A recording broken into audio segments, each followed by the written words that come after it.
Welcome back to Ozarks Fox AM. It is Wednesday, which means we just get to Skype in with our best friend from California, who we look forward to seeing to every week. And it's not just because they have the most amazing cats. It's Michael Babcock of TMZ. We don't use you for your cats, Michael, I swear. It's beginning to feel that way. I Thank you for having Kelly and Jeremy. It's good to see your cat still in the sunflower cone. How long is that going to go on? I think he's almost through it. His cut's almost healed up. I just don't want to take it off too soon and then have to put it back on him for like 3 weeks again because he opened it back up. Yes. So right. Soon. So, Michael, unfortunately, our producer told us the stories we're talking about today. All of them are kind of sad. Yeah. Yeah, I know. A lot of serious stuff happening. Mm-hmm. I guess let's start with the most serious and the saddest, in my opinion. It's DMX, and DMX, the super famous hip hop star, Friday 11 p.m. in New York, overdosed, and the overdose led to a heart attack. Very serious situation. The paramedics raced over to DMX's house, started working on him. He was nearly without oxygen for 30 minutes. They finally were able to get DMX to the hospital in White Plains, New York, where he has, since about 11:30 p.m. Friday, has been on life support. He is still on life support. He is still in a coma right now. Now, today is going to be a critically important day because doctors are going to perform a battery of tests to determine brain activity.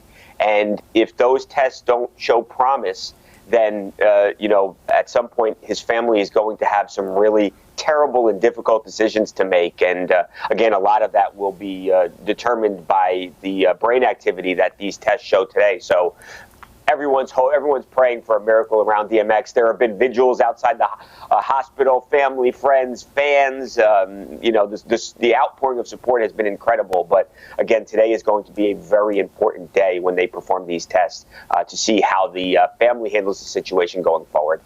And we understand that Demi Lovato has had something to say about this because she's had her own struggle. Yeah, remember, Kelly, Demi almost died. She was within minutes, she says, of actually passing away after she had her own overdose back in summer of 2018. So we actually spoke with Demi, and she said when she saw the news about DMX, she was heartbroken, and she said to herself, that could have been me, easily. That could have been me. And then she said she starts questioning, why am I here? And why are other people not making it out of these bad situations where we've done the same thing? They took drugs, I took drugs, but I made it. And she said she has survivor's guilt a lot of times because of that. So it's a difficult situation. And Demi said when anything like this happens, it really does hit her hard. And the DMX situation hit her hard. Michael, do they know? I'm just curious. Do they know what he was taking and overdosed on? Have they said released anything? Not yet. We haven't heard that yet. We just know that DMX and he, as recent as about a year and a half ago, he actually checked himself into rehab and ended up missing a bunch of concerts. So he was taking sobriety seriously. But things change, and it's been a difficult year for a lot of people across the country. Who knows if that had anything to do with it? But the bottom line is this was a guy who has struggled with sobriety in the past, and obviously on Friday night he took something. And do you know how old he is? I'm curious how old he is. Do you know how old he is? He's 50. He's 50. Wow. I was going to make a comment, Kel, because Kelly and I are in the same boat. The older I get, the more scared I am to mix any Advil and NyQuil. I'm scared to mix anything if I'm ill because I don't know what the side effects or the repercussions are going to be. So I was like, he's got to know better. Everything affects your body, and so we can't just take for granted that this is okay with that. And there's lots of medications you can't even take with alcohol, but. I hope he comes through this, but if he does, really more folks like Demi and he should talk to folks about this because it's so important. They could use their voices for something powerful and good.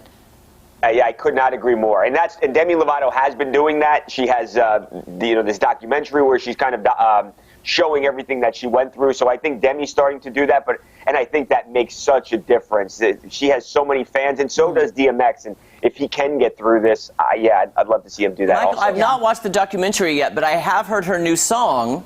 that they've been playing all over radio here, and it is about her dancing with the devil. Yeah. And her surviving, and it's a very powerful song when you know what she's singing about. Right, exactly. You know, Right. it could mean Yeah, you something can to somebody tell. else, but it's so powerful. Yeah.